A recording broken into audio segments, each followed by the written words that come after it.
Hello, good morning, जोहार। मैं संजय और आप देख रहे हैं न्यूज झारखंड। चलिए जानते हैं आज की मुख्य 25 बड़ी खबरों को। बड़ी खबर की बात करें तो विद्यालय अवधि बढ़ाने पर विवाद। शिक्षा सचिव ने कहा शिक्षक संगठनों की सहमति से लिया गया फैसला। संघ ने कहा चावल का बोरा उठवाना चाहते हैं अधिकारी। झारखंड के सरकारी स्कूलों में कार्य अवधि बढ़ाने पर विवाद शुरू हो गया है। झारखंड सरकार के स्कूली शिक्षा एवं साक्षरता विभाग की ओर से स्कूलों में कक्षा संचालन का समय 1 घंटे बढ़ाने के फैसले के विरोध में शिक्षक संगठनों ने राज्य स्तरीय धरना प्रदर्शन व हड़ताल पर जाने की घोषणा कर दी है।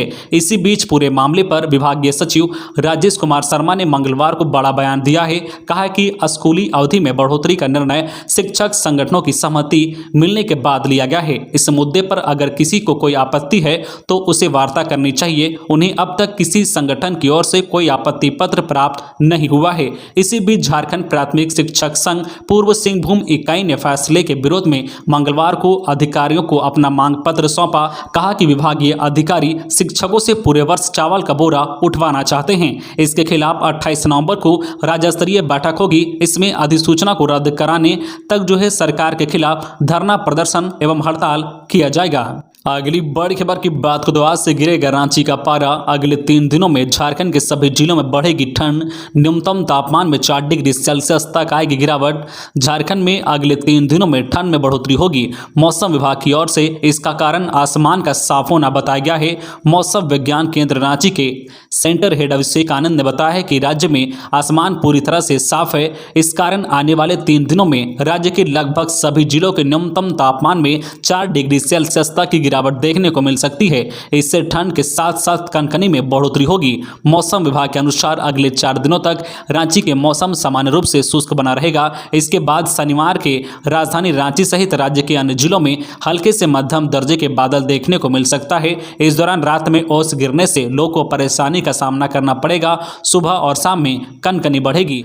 अगली बड़ी खबर की बात करें तो झारखंड में टाटा के खिलाफ आंदोलन तेज करेगा जेएमएम। सीएम के साथ बैठक के बाद मंत्री मिथिलेश ठाकुर ने कहा टाटा बताए कि यहां से मुख्यालय शिफ्ट करने का इनका मकसद क्या है। झारखंड में टाटा कंपनी की नीतियों के खिलाफ सत्ताधारी झारखंड मुक्ति मोर्चा जेएमएम अपना आंदोलन तेज करेगा। इसकी सारी रणनीति तैयार कर ली गई है। मंगलवार को सीएम के साथ मुलाकात के बाद मंत्री मिथिलेश ठाकुर ने बताया है कि ये टाटा के खिलाफ आंदोलन नहीं है, राज्य की जनता और कोल्हान की जनता के हक में आंदोलन है। उन्होंने पूछा है कि वे बताएं कि यहां से मुख्यालय शिफ्ट करने का इनका मकसद क्या है। उन्होंने कहा है कि किसी को यह हक नहीं है कि पोल्यूशन यहां फैलाएं, खनिज संपदा का दोहन यहां करे और फायदा दूसरे राज्य के लोगों को दे।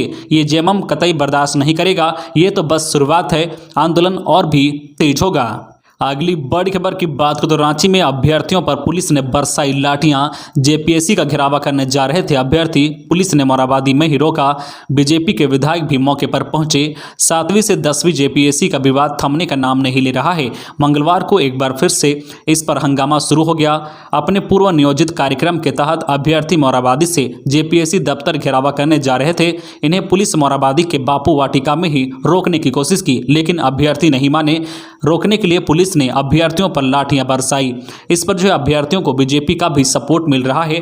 बीजेपी के विधायक नवीन जायसवाल, भानु प्रताप शाही, गोमिया विधायक लंबोदर महतो भी मौजूद रहे। अभ्यर्थियों ने बताया कि पुलिस ने लड़कियों पर भी लाठीचार्ज की है। इसके बाद प्रदर्शनकारी महिला सहित अभ्यर्थी बीच सड़क पर ही धरने पर बैठ गए थे। लाठीचार्ज होने के बाद विधायक भानु प्रताप शाही ने मोर्चा संभालते हुए अभ्यर्थियों को आगे बढ़ने के लिए प्रेरित किया। अगली बड़ी खबर की बात करें तो धनबाद में हुए सड़क हादसे में एक ही परिवार के 5 लोग की मौत। पूर्व सीएम बाबूलाल मरांडी ने जताया दुख। झारखंड के धनबाद में जीटी रोड पर मंगलवार सुबह एक सड़क हादसे में एक ही परिवार के 5 लोग की मौत हो गई। ये सभी लोग स्विफ्ट डिजायर कार पर सवार थे और रामगढ़ से आसनसोल जा रहे थे। बताया जा रहा था कि जीटी रोड पर गोविंदपुर के पास एक घुमावदार मोड़ पर स्थित पुल के पास ड्राइवर ने नियंत्रण खो दिया और कार लगभग 100 फीट नीचे जा गिरी। कार सवार 2 पुरुष, 2 महिलाएं और एक बच्चे की घटनास्थल पर मौत हो गई। धनबाद में हुए सड़क हादसे को लेकर झारखंड के पूर्व मुख्यमंत्री और भारतीय जनता पार्टी के विधायक दल के नेता बाबूलाल मरांडी ने दुख जताया है। बाबूलाल मरांडी ने ट्वीट कर कहा है कि धनबाद के गोविंदपुर में एक कार दुर्घटना में एक बच्चे समेत 5 लोग की दर्दनाक मौत की अत्यंत दुखद खबर मिली है। खबरों में आगे बढ़ने से पहले आपसे रिक्वेस्ट है कि अगर आप चैनल को सब्सक्राइब नहीं किए हैं तो प्लीज चैनल को सब्सक्राइब करके बेल आइकन प्रेस कर दे, जिससे आपको झारखंड की हर छोटी बड़ी खबर का अपडेट आप तक पहुंचता रहे। चलिए बढ़ते हैं खबरों की ओर। अगली बड़ी खबर की बात करें तो झारखंड में नक्सली बंदी का पहला दिन, गुमला में बॉक्साइट उत्खनन ठप, नहीं चली लंबी दूरी की गाड़ियां। भाकपा माओवादियों द्वारा बुलाए गए 3 दिवसीय झारखंड बंद के पहले दिन गुमला जिले में नक्सली डर दिखा। बिशुनपुर व घाघरा प्रखंड के बॉक्साइट उत्खनन ठप रहा, माइंस में ताला लटका रहा, बॉक्साइट ट्रक भी नहीं चली। लंबे अरसे के बाद नक्सली बंद का असर ऐसा रहा कि गुमला में कई जिलों के लिए बस नहीं छूटी और न ही दूसरे जिलों से गुमला बस आई। अगली बड़ी खबर की बात हो तो बीजेपी विधायकों की अगुवाई में चेयरमैन से मिला प्रतिनिधिमंडल। विधायकों ने कहा जेपीएससी चेयरमैन ने स्वीकारी गलती। चेयरमैन ने कहा कुछ नहीं स्वीकारा, 4 दिन में सभी शिकायतों का देंगे जवाब। 7वीं से 10वीं झारखंड लोक सेवा आयोग जेपीएससी की पीटी परीक्षा गड़बड़ी का आंदोलन में अब बीजेपी भी शामिल हो गई है। मंगलवार को बीजेपी के 2 विधायक नवीन जायसवाल और भानु प्रताप शाही की अगुवाई में नाराज अभ्यर्थियों का एक प्रतिनिधिमंडल जेपीएससी के चेयरमैन अमिताभ चौधरी से मिला। बाहर आकर बीजेपी विधायकों और नाराज अभ्यर्थियों ने बताया कि जेपीएससी चेयरमैन ने पीटी परीक्षा में अपनी गलती स्वीकार की है। उन्होंने नाराज अभ्यर्थियों से 4 दिन का वक्त मांगा है ताकि वे उनकी शिकायतों का लिखित जवाब दे सके। वही जेपीएससी चेयरमैन अमिताभ चौधरी ने इसे खारिज कर दिया है। उन्होंने मीडिया से कहा है कि उन्होंने ऐसी कोई गलती नहीं स्वीकारी है। नाराज अभ्यर्थियों का एक प्रतिनिधिमंडल 1 सप्ताह पहले एक मेमोरेंडम दिया था। जब आयोग ने उनके सभी मुद्दों का जवाब दे दिया तब उन्होंने दूसरा जो है मेमोरेंडम दिया है, हम उसका भी जवाब देने के लिए तैयार हैं। इसके अलावा एक अन्य जो है मेमोरेंडम इन्होंने दिया है, इसका जवाब देने के लिए हमने 4 दिन का समय मांगा है। 4 दिन में इनके सभी सवालों का जवाब दे दिया जाएगा। अगली बड़ी खबर की बात करें तो गूगल पे के अधिकारी बंद करते थे साइबर ठगी, 3 भाई समेत 9 गिरफ्तार। देवघर के रखिया थाना क्षेत्र के पुनसिया में छापेमारी कर देवघर पुलिस ने 9 साइबर अपराधियों को गिरफ्तार किया है। साइबर अपराधियों के पास से पुलिस ने 22 mobile phone, 35 SIM card, 11 ATM card, 1 laptop और 5 पासबुक बरामद किया है। नया खुलासा यह हुआ है कि ये सभी गूगल पे के अधिकारी बनकर लोगों को झांसे में लेकर साइबर घटना को अंजाम दे रहे थे। इसके अलावा बैंक के फर्जी अधिकारी और कस्टमर केयर के एग्जीक्यूटिव बनकर फर्जी सिम के आधार पर भी ठगी की घटना को अंजाम दे रहे थे। साथ ही इस साइबर अपराधियों के द्वारा विभिन्न तरह के ऐप का भी इस्तेमाल किया जा रहा था। डीएसपी सुमित प्रसाद ने एक प्रेस वार्ता में इसकी जानकारी दी है। बड़ी खबर की बात करें तो ईचागढ़ा से पूर्व बीजेपी विधायक साधुचरण महतो का निधन, सीएम हेमंत सोरेन ने जताया दुख। ईचागढ़ा विधानसभा क्षेत्र के पूर्व विधायक साधुचरण महतो का मंगलवार को कोलकाता में इलाज के दौरान निधन हो गया। साधुचरण महतो 48 वर्ष के थे और पिछले काफी समय से गले में कैंसर और किडनी की बीमारी से जूझ रहे थे। निधन की खबर मिलते ही आदित्यपुर, जमशेदपुर, गम्हरिया और ईचागढ़ा समेत पूरे क्षेत्र में भाजपा नेताओं, कार्यकर्ताओं समेत स्थानीय लोगों में शोक की लहर दौड़ गई है। पूर्व विधायक साधुचरण महतो के निधन पर झारखंड के मुख्यमंत्री हेमंत सोरेन ने दुख जताया है। सीएम ने ट्वीट कर कहा है कि ईचागढ़ा विधानसभा से पूर्व विधायक बड़े भाई साधुचरण महतो जी के निधन की अत्यंत जो है दुखद खबर मिली है। वह एक कर्मठ और जुझारू नेता थे। परमात्मा उनकी दिवंगत आत्मा को शांति प्रदान कर शोक संतप्त परिवार को दुख की जो है विकट घड़ी में सहन करने की शक्ति दे। अगली बड़ी खबर की बात करें तो बंदूक के बल पर हजारीबाग के जमीन कारोबारी का बगोदर से अपहरण, फायरिंग से दहशत। झारखंड के गिरिडीह जिले के बगोदर से मंगलवार की देर शाम हजारीबाग के जमीन कारोबारी शमशेर आलम का अपहरण हो गया है। बंदूक के बल पर अपहरण किया गया है। इस दौरान अपराधी ने फायरिंग कर दहशत फैलाई। इसके बाद आलम को कब्जे में लिया, फिर बोलेरो में बिठाकर अटका बर्री को निकल गए। सूचना मिलते ही पुलिस पहुंची, हालांकि तब तक अपराधी इलाके से बाहर निकल चुके थे। इस घटना के बाद बगोदर में दहशत फैल गई है। अगली बड़ी खबर की बात हो तो रांची में चल रही थी मिनी गन फैक्ट्री, मरम्मती के साथ नए हथियार का भी होता था निर्माण। 2 आरोपी गिरफ्तार, कहा खुद तैयार कर बाजार में करते थे सप्लाई। रांची में मिनी गन फैक्ट्री चल रही थी।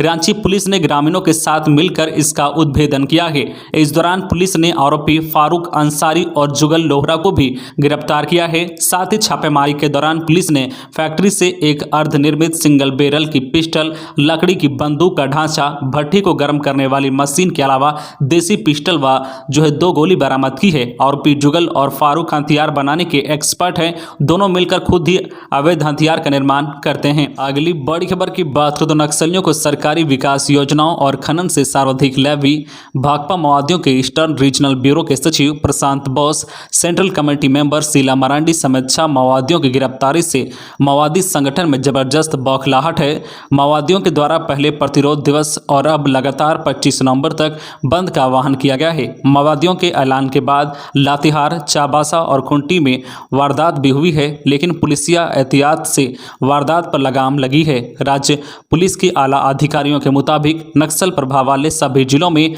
अभियान चलाया जा रहा है ताकि माओवादी किसी वारदात को अंजाम नहीं दे सके।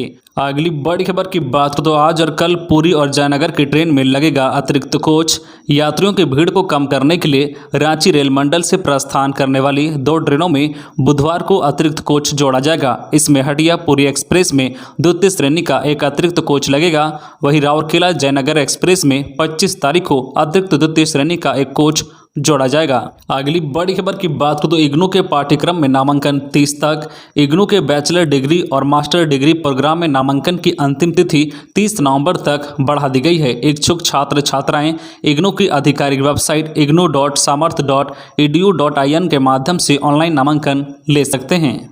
अगली बड़ी खबर की बात करें तो उग्रवाद पर लगाम। गढ़वा में टीएसपीसी के नाम पर मुखिया के पति से मांगी जा रही थी लेवी। पुलिस ने 4 अपराधियों को किया गिरफ्तार। झारखंड के अलग अलग जिलों में सक्रिय नक्सली व उग्रवादी संगठन पर सुरक्षा बल नकेल कस रही है। गढ़वा जिले के बड़गड़ प्रखंड के टेहरी पंचायत की मुखिया के पति से प्रतिबंधित संगठन टीएसपीसी के नाम पर लेवी की मांग की गई थी। एसपी अंजनी कुमार झा को मिली सूचना के आधार पर पुलिस ने इस मामले में टीएसपीसी के 4 सदस्यों को गिरफ्तार कर लिया है। तलाशी के दौरान इनके पास से 4 राउंड का एक देसी रिवॉल्वर, एक 2 नाली देसी रिवॉल्वर, एक देसी रिवॉल्वर, 2 कारतूस और 2 मोबाइल बरामद किया गया है। मंगलवार को भंडारिया थाना में आयोजित पत्रकार वार्ता के दौरान एसडीओ सुदर्शन भगत ने इसकी जानकारी दी है। अगली बड़ी खबर की बात करें तो गढ़वा में बनेगा झारखंड का 30 जेएससीए क्रिकेट स्टेडियम। झारखंड राज्य क्रिकेट एसोसिएशन जेएससीए ने गढ़वा में भी स्टेडियम निर्माण के लिए पहल शुरू कर दी है। मिली जानकारी के अनुसार इस स्टेडियम के लिए करीब 10 एकड़ जमीन के आवंटन की प्रक्रिया भी लगभग पूरी हो चुकी है। जेएससीए का अब झारखंड में अपना क्रिकेट तीसरा ग्राउंड होगा। गढ़वा जिला क्रिकेट संघ जिला प्रशासन के सहयोग से 10 एकड़ की जमीन को चिन्हित कर उसकी कागजी कार्रवाई में जुट गई है। गढ़वा जिला क्रिकेट संघ की ओर से जेएससीए को 10 एकड़ की जमीन चिन्हित कर कागजी प्रक्रिया के साथ जमीन देने की तैयारी शुरू कर दी गई है। इस खबर के बाद खिलाड़ी काफी उत्साहित है। अब खिलाड़ियों का कहना है कि बहुत जल्द स्टेडियम जब बन जाएगा तो हम लोगों के खेल में काफी सुधार होगा। हम लोग भी राष्ट्रीय और अंतर्राष्ट्रीय स्तर पर अपने खेल का जोहर दिखा सकेंगे। अगली बड़ी खबर की बात करें तो आर्थिक रूप से संपन्न लोग राशन कार्ड करे सरेंडर। डीसी पलामू उपायुक्त शशि रंजन ने जिले के आर्थिक रूप से संपन्न राशन कार्डधारियों को अपना कार्ड 30 नवंबर तक सरेंडर करने की अपील की है। ऐसा नहीं करने पर संबंधित के विरुद्ध कानूनी कार्रवाई करने के साथ साथ राशि की वसूली भी की जाएगी। उपायुक्त ने कहा है कि जिले में कई ऐसे संपन्न परिवार हैं जो आर्थिक रूप से मजबूत होने के बावजूद जन वितरण प्रणाली के माध्यम से राशन का उठाव कर रहे हैं।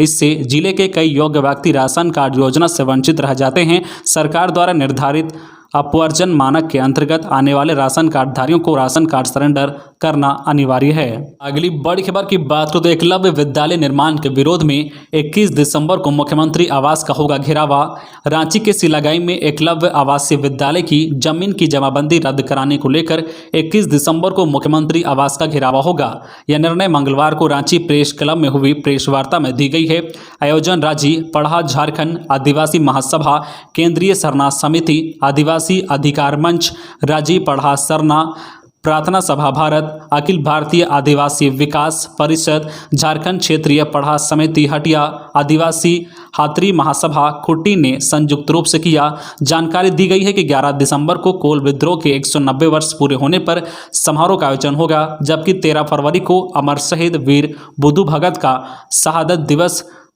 सिलागाई में मनाया जाएगा। अगली बड़ी खबर की बात करें तो रूपा तिर्की की मौत की गुत्थी सुलझाने फिर साहिबगंज पहुंची सीबीआई की टीम। झारखंड के साहिबगंज की महिला थाना प्रभारी रूपा तिर्की की मौत की जांच की गुत्थी सुलझाने के लिए सीबीआई की टीम 59 दिनों बाद फिर से साहिबगंज पहुंची। कल दोपहर में दानापुर साहिबगंज इंटरसिटी ट्रेन से सीबीआई के अधिकारी पहुंचे और पटना स्थित सीबीआई कार्यालय से आईओ गौतम कुमार अंशु के नेतृत्व में सीबीआई की टीम मंगलवार को साहिबगंज पहुंची। यहां पहुंचते ही टीम सबसे पहले सिविल कोर्ट गई। तो ये थी आज की झारखंड की टॉप बड़ी खबरें। इसी तरह झारखंड की हर छोटी बड़ी खबर देखने के लिए आप हमारे चैनल न्यूज झारखंड चैनल को सब्सक्राइब करके बेल आइकन प्रेस कर दीजिए, जिससे आपको झारखंड की हर छोटी बड़ी खबर का अपडेट आप तक पहुंचता रहे। तो आज के लिए बस इतना ही, हमें दीजिए इजाजत, फिर मिलते हैं नेक्स्ट न्यूज में।